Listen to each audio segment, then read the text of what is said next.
Hello everyone, good morning, good afternoon, and good evening. Welcome to Live It Up, the show where we explore and discuss how to take your life to that next level and beyond. We cover health, wealth, relationships, and how to create a life that feels good. Because after all, that's what we want. We want to feel good. I'm your host and coach, Fletcher Ellingson. Today on the show, we're going to be visiting with Stephanie Morgan and Ginny Dalgas of Thrive Chelan Valley. It's an organization whose mission is to serve, empower, and advocate for Lake Chelan Valley youth. What a wonderful mission. I've been following this group for about the past 5 years, and I'm so grateful for the work that they're doing, and I'm looking forward to introducing them to you. But before we get to that, I do want to remind you that if you have questions you would like me to answer on or off the air, you can email those directly to me at fletcher@fletcherellingson.com. And if we use your question on the air, I'm going to send you a free copy of my Amazon best-selling book called The Practice of Feeling Good. Now, if you've been following this show and you want to learn more about personal development and how to take your life on more powerfully, then grab a copy of this book. You can also visit me at my website, fletcherellingson.com. And before we get to the interview, I want to take just a moment. I want to take a moment to acknowledge that there is a lot of uncertainty in our world right now. There are wars, there are protests, there are accusations, trials, inflation, division, lots of uncertainty. And that level of uncertainty can set people on edge. It can bring out behaviors that typically don't serve those around us very well. So I want to take a moment to remind all of us that we can be part of the solution. And the fastest and easiest way to do that is to step into kindness. And the way I define kindness is friendliness, generosity, consideration, and the willingness to offer assistance without the need for praise or acknowledgement. Kindness highlights people's strengths instead of reminding them of their weaknesses. It unites people instead of dividing people. It heals and fosters well-being instead of injuring. And it feels good to give it, to receive it, and to be around it. Kindness is powerful. We're going to take a quick, short commercial break, and then we'll be right back to visit with Stephanie and Ginny, so stay with us.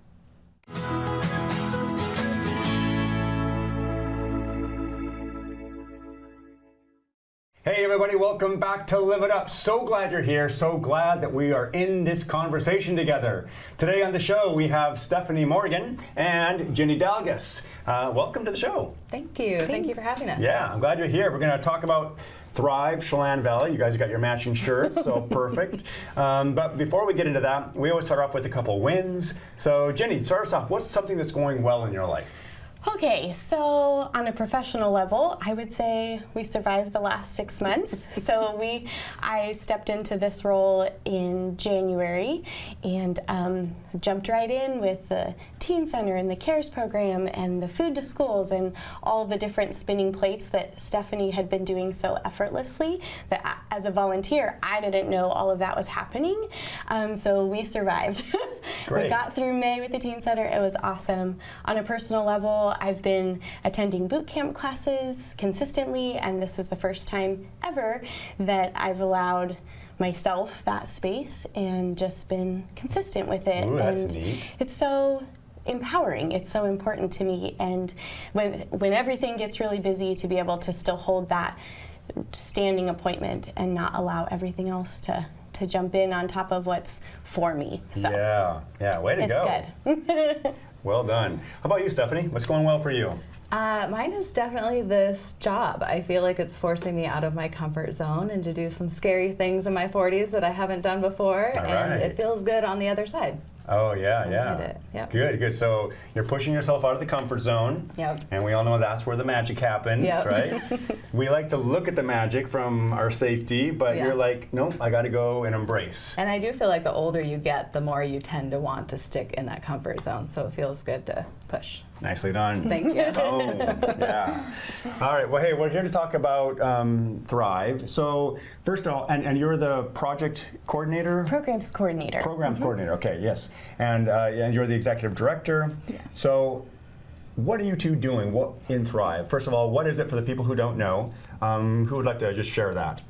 Yeah, so we, Thrive started about 11 years ago, and I love the history of it. It was 3 different organizations in Chelan that realized they were all serving youth, and so they decided they could do that better together, which that's amazing. And so it's the Teen Center, has been around since the late 90s, and then there was an organization, Bridges, that's now our mentoring program, and Refuge, which is now our CARES program.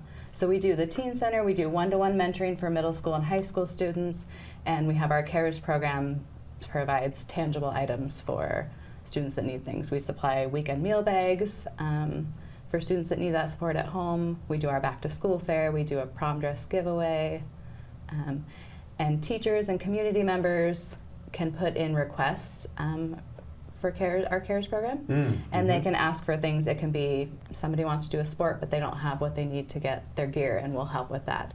It could be winter gear, all sorts of stuff. Yeah, so basically what I hear is you are a resource hub to help children, to help youth meet some of the needs that are required for activities or eating, right?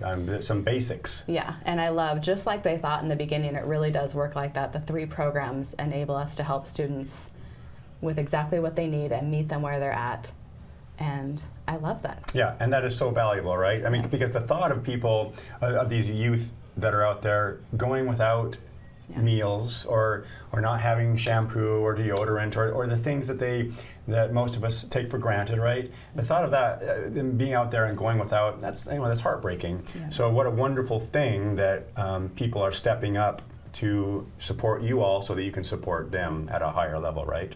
Yeah, it does feel really good. I mean, in these jobs we hear and see some of the hardest things that are going on in our valley, but it feels like now that we're a part of something that can help. Yeah. And that feels really good. Yeah, it feels really good to be a part of a solution, right? Yeah. And not just that, but, and we're getting to this later, but you see the impact that it makes, and you're connecting with, you guys are building connections, right? Yeah. Heartfelt connections, so awesome work. Why is this work important to you? Oh, so important. Oh my goodness. I started out as a volunteer just as a way to stay connected with my own 2 kids and, get to know their friends and what are their interests outside of school, and just kind of be behind the scenes, a fly on the wall to see their experience. And help in any way possible. And I got to know this amazing person here, and just like the heart, and just, oh my goodness, like I want to be a part of that. I want to do whatever it is. I just want to be in on it because it's so exciting to see a kiddo that, walks in with new shoes that we were able to provide, or kids that come to the Teen Center and just come in whatever shape or form that they came from school. They're tired, they're hungry, they're grumpy, they're whatever. Bridging the gaps, and all of a sudden they're laughing and playing and having a good time, and they're fed, and they got a hug today, and it's so important to see all the different ways that this is playing out in our community. It's very, very cool. Yeah, and I like what you said there. You're helping bridge some gaps, right? And the gap might be not enough food, not adequate or proper supplies for something. A gap may be like just there's no one home at my house for hours after I get home after school, right? Yeah. Or the gap might be like, oh, I don't have help with my homework, or I don't have accountability, or I don't have connection, right? And so are those some of the gaps that you see? So many. Yeah. Yeah, and we have, in our community, we have kids from every different background that show up, and everybody needs something. Right. Even if you think they have it all figured out, they still need something. Yeah. And it's really neat to see kids, maybe they don't associate that much together at school. They're on different grades, or they're different friend groups or interests or whatever. But when they all show up to the Teen Center, they really are their own community when they're there. And it's really neat to see kids that, just make different connections, show up in different ways. And we had a kiddo I guess it was in the fall, like almost winter time, but this kiddo was playing basketball and hurt their ankle. And so they were on crutches for a few weeks. And then a couple of months later, a different kiddo was on crutches for a different sort of injury. And I think that was their foot. I can't remember exactly, but the kiddo that had been on crutches first was like 3 years difference in age, but just showed up and walked next to this kiddo all the way on crutches to the teen center and helped carry their things. And it was just interesting to see nice. Yeah. two kiddos that, you know, it's a small town, I'm sure they knew each other, but maybe didn't really associate, but they took the time. And that's the kind of environment that we are hoping to provide as a place where people are growing up, where they are respectful and empathetic and kind and helpful. And yeah, I mean, given this kiddo's background, I would expect that. And it was really neat to see that that's the choice they made in that moment, was to hang with this other person, that just hang out with them, walk with them on their crutches, because they said, I know how it felt to have to be on crutches for that distance. And you know, I had friends that showed up with me, and this kiddo was walking alone. That's great. Like, So some I like that. connection. Right on. That's good. And speaking of the Teen Center, Stephanie, when is it open, and what's the level of participation there? So right now we're open Tuesdays and Thursdays after school through dinner, and we do free dinner every night. We're open October to May. Our goal eventually is that we'll have it available to students 4 days a week, so Monday through Thursday. And do you see same kids coming on a regular basis, new kids? We had over 100 students register this last year. You had over 100 students register? We did, and wow. On a regular basis, so our capacity for the building is about 35 to 36 students. And most of the nights we would fill to capacity. In the winter, for Wow. sure. The springtime, it gets a little, they're outside, which is where you want them to be, you know. Mm-hmm. And lots of times they'd come in for dinner and then head back out again. But or they'd run and grab all their snacks. Well, that is significant to have that level of turnout. Yeah. That's really cool. And It's a busy place. And I didn't know that you guys provided dinners. Yep, we do. So they come in and they know that they've got access to a free clothing closet, hygiene closet. We've got coats there, shoes, and then we serve a free dinner. Oh, that's cool. So these kids come in, and if they're needing something clothing-wise or hygiene-wise, they know where to go. There's things that are some things that are stocked. Yeah, and even all summer we have a sign on our door saying, if you need access to the clothing closet or the hygiene closet, let us know and we'll come meet you down here. I love that. Yeah. And we try to do things in the most respectful way possible. We did before have little like travel size shampoos and soaps, and now we've realized then these kids are having to come back every couple days and do the same thing. So we moved, our whole closet is now full-size things so the students can get what they need. And most of this is done through donations in our community. Both the hygiene closet, the clothing, and our meals. We have restaurants that have made dinners for the kids, small groups that have made dinners for the kids, and then of course our program coordinator and our volunteers then fill in on those other ones and make. Well, that is so cool. I'm glad that you shared that, because I would like to get involved with that clothing closet and that's cool, because it's so easy to like pick up something extra at the store, right? Or and then we just donate it. Bring it to the Teen Center? Yep, you just let us know, and when we're open you can do the Teen Center or our offices in the Lake Chelan Chamber building, and you can bring it by there anytime. Oh, okay. Yep. And one of the things that we actually struggle having enough of is like about your size men's clothing. So that would be lovely. We think that men wear things until they like wear out, whereas women and girls are like buying new things all the time, so we have a ton of women's and girls stuff. Okay, so the need is for clothes. some clothing for young men. Yeah. Good to know. All right. Hey, we're going to take a quick break, but we're going to be right back in just a minute or so to talk more with Stephanie and Ginny, so stay with us.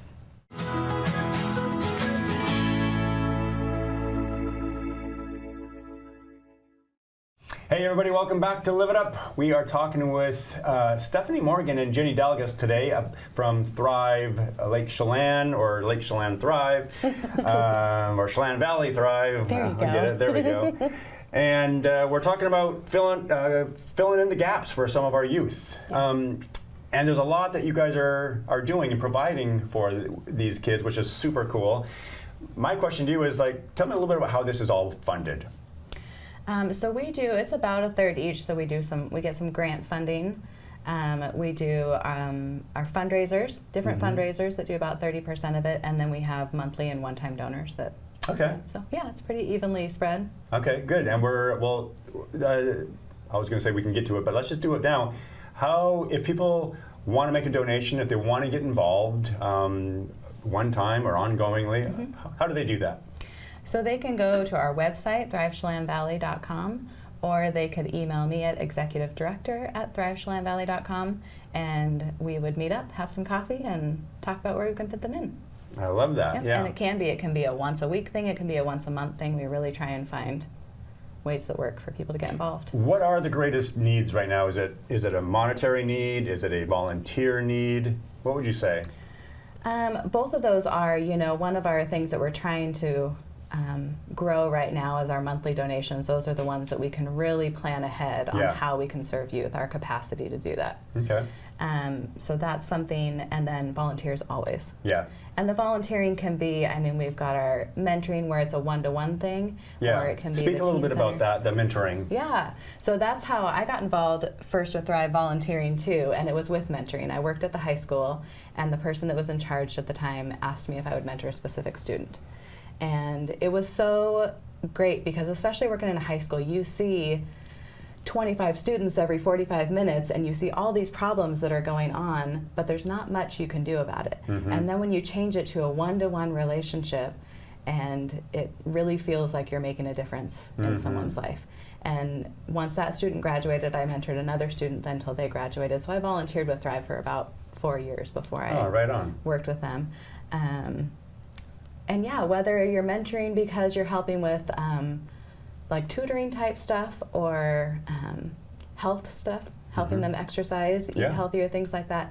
Or for mine, it was more just like being there for somebody and letting them know they're not alone while they're going through this really difficult time. Yeah. And most people, I still keep in touch with both of my mentees. Oh, that's so cool. And that's kind of how, Yeah, I've met a number of mentees, and they shared like the impact of having that consistent and predictable relationship with an adult was extremely meaningful and supportive to them. Yeah, I think it is, and we're at that time of year where we're doing end-of-year check-ins. We have 6 senior mentees this year graduating. Oh, wow. And most of them and all the mentors have emailed me thanking me for letting them be a part of the program, and what a difference it made for them on both sides. Yes, exactly. The relationship is enriching to both the mentee and the mentor. Would you agree really with that? is. Oh, yeah. Yeah. Let's see here. Can one of you share we don't have to use names, but have you seen like an impact firsthand, like, boy, this program made a difference for that individual? Yeah, we had, through our mentoring program, we had one student that graduated a couple years ago, and their mentor is helping. They weren't quite sure what they wanted to do after, even though our mentoring relationships end at high school, lots of times they continue like mine did.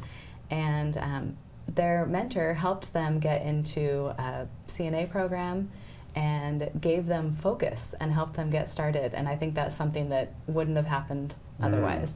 And it's just an impactful thing for both of them. I love that. So excited. So. Yeah. So, because what we're talking about there is really helping people set a new trajectory in their life, right? It's huge that a relationship can you might be going this way, and as a result of that relationship, suddenly your trajectory changes, and that can have major implications in your life, financially, relationally, spiritually, emotionally, mentally, right? Yeah. So this is a big deal, and just to echo what you've said, what I hear from the mentors is like, this was enriching, and they may not have expected to get so much out of it, but they they were changed in a way as well. Yeah, that's exactly how it was. And like Jenny said with hers, I mean, then you get involved and you see the difference you're making, and you just want to get more involved and see where else can I help, where else can I make a difference. Yeah, and that was your story, right? Yep. Yeah. Yeah.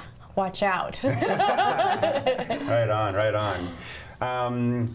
So let's see, we're coming up towards the end of the show here. What else would you like us to know about this, about Thrive? We have our annual fundraiser coming up on Okay. June 28th. It's going to be at Silver Bell Winery. It's a Friday evening from 6 to 9. We'll have some music, some good speeches from a school employee that helps a lot with our CARES program, and another person who went to the Teen Center when she was younger and now is a volunteer at the Teen Center and a mentor. So I love hearing those stories too. That And is fun. yeah, so it should be a fun night. We have some great auction items lined up. We had an amazing committee that helped us this year plan the event. So So there's an auction there as well. yeah.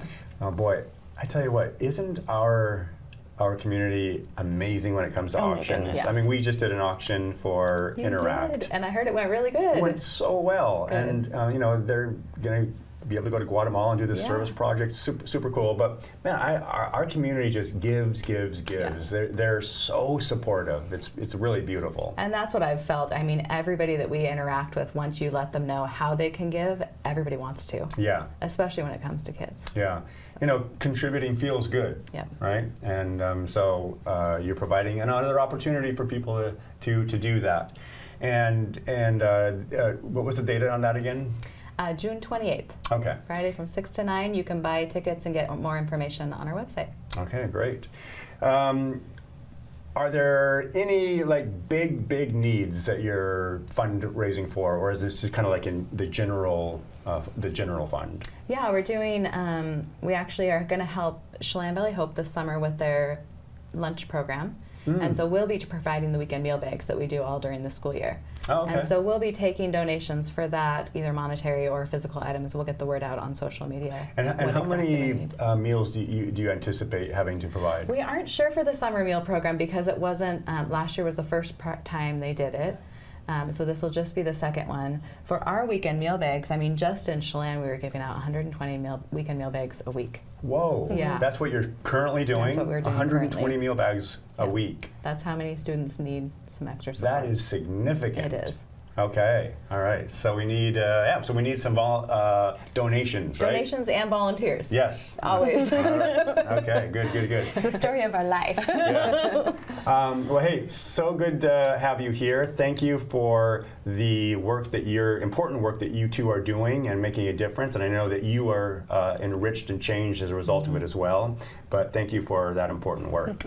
And now it's time for you to get out there. It's time for you to be a source of kindness, be a source of contribution. You do have something to offer this world, and I believe in you.